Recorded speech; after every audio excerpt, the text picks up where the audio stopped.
За өнөөдрийн асуудал бол онцгой чухал үед орж ирж байна.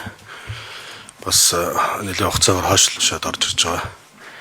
За тэгэхээр дэлхийн өнөөгийн нөхцөл байдал бол энэ түлш шатхууны хомсдолтой нүүр тулах ийм үед орж ирж байна. Тэгээд чухал хилцээр гэж үзэж байна. Би манай улс бол 2 агаарын хилтэй тийм ээ. Тэгэхээр одоо 1 агаарын хилтэйг одоо хилийн оронтойгоо хамтран ажиллах тухай асуудал байгаа. Дээрээс нь сая гишүүдийн хэлж байгаа зүйлүүдийг цаашдаа энэ протокол тэмдэглэж 2 яам засгийн газар анхаарч ажиллах юм байна. Гар үсэг суртал тийм ээ. За тэгэхээр энэ хамгийн гол зүйл бол агарын тээврийн пледний үн, зоршигчдын пледний үн. За дээрээс нь бол энэ бусад энэтэй холбоотой бусад түлш шатхууны аюулгүй байдал, ханганы нөлөөтэй аюулгүй байдалд энэ эргээр нөлөөлнө гэж гишүүдийн олон хонос ойлгож байгаа.